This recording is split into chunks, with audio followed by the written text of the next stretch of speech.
Por suerte, la mayoría de los cristianos no intentamos observar al pie de la letra las prescripciones que aparecen en el libro del Levítico.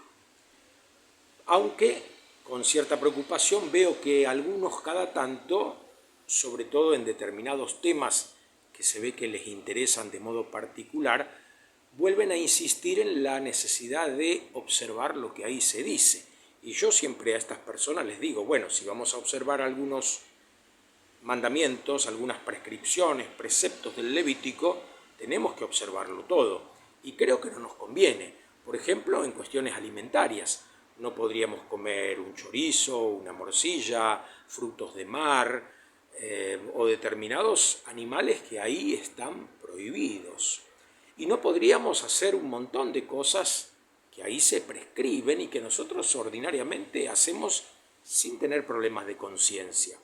Y muchos de nosotros nos veríamos perjudicados porque si uno tiene una psoriasis, una erupción cutánea, una falta de pigmentación, una pared en su casa con salitrosidad o descascarada, una ropa, un alimento que se enmohecen, todo eso era considerado lepra. Y por tanto, quien tenía esas manifestaciones en su piel o en su casa, en su ropa, era considerado un leproso. La palabra que nosotros hoy traducimos tanto en griego como en latín como lepra, en hebreo significa maldecido por Dios.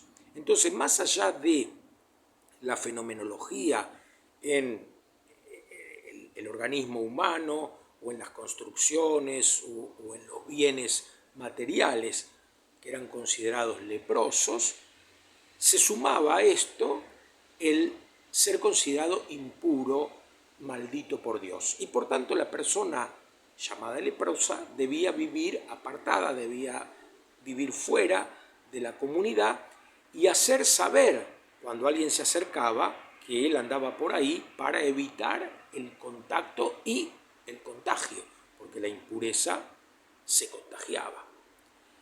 En el capítulo 1, versículo 40 en adelante del Evangelio de Marcos, se narra la curación de un leproso. Y es interesante porque el narrador dice, entonces se le acercó un leproso. Lo identifica con la categoría de leproso que no tiene que ver con nuestra categoría científico-médica de leproso. Se acercó un leproso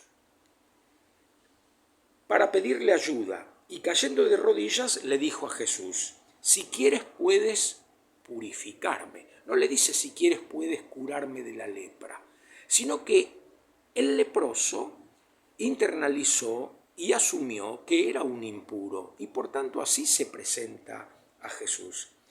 Y Jesús le contesta, lo quiero, queda purificado. Enseguida la lepra desapareció y quedó purificado. Entonces las dos cosas, la manifestación externa que es considerada lepra y la calificación socio-religiosa que recibe el que tiene esto. Jesús primero lo libera de esa carga socio-religiosa, de ese peso y sufrimiento emocional. Lo quiero, queda limpio, queda puro, considérate puro. Y después el narrador dice que quedó puro y que se curó de la lepra. Muchas veces, a lo largo de la historia, los seres humanos solemos sumar sufrimiento al dolor, porque hay ciertas enfermedades, hay ciertas situaciones vitales que producen cierto dolor, cierto malestar, cierta dificultad en la convivencia.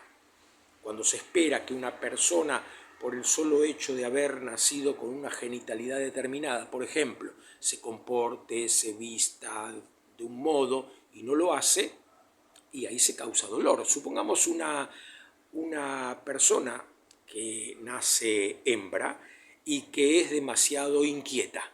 Enseguida la ponen a observar comportamientos ancestrales. No está bien que una niña se comporte así. Sos una machona. Esto causa dolor en la persona. Si esta persona internaliza eso, va a sufrir. Jesús primero lo libera de este juicio negativo que la persona ha asumido. Él se considera un impuro. Y Jesús le dice, lo quiero, queda limpio. Y lo limpia, lo libera de eso y además lo cura de la lepra. ¿De qué lado nos ponemos nosotros? ¿Nos ponemos del lado de Jesús? ¿Imitamos a Jesús? ¿Tenemos sus mismos sentimientos? ¿Y nos duele que una persona que tiene una dolencia, una enfermedad, un comportamiento social no del todo admitido, sufra? ¿O somos de aquellos que al dolor ajeno le sumamos sufrimiento? Por haber matado un perro, me llaman el mataperros. ¿Cuántas veces catalogamos? Por ejemplo, a una persona que consume drogas, lo llamamos un adicto. A una persona que consume alcohol, lo llamamos borracho. A una persona que ejerce la prostitución, la llamamos prostituta, prostituto. ¿Por qué no evitar ese tipo de calificativos que al dolor suman sufrimiento? ¿Por qué no obrar como Jesús y ser agentes de consuelo, de liberación para los demás? Que el Señor nos conceda esta gracia. Que el Señor nos conceda los mismos sentimientos de Cristo Jesús, que pasó por este mundo haciendo el bien, sanando y liberando. La gracia de Dios está disponible. Abramos nuestro corazón, nuestra mente, para que esa gracia actúe en nosotros y nos transforme en ministros de consuelo para los demás.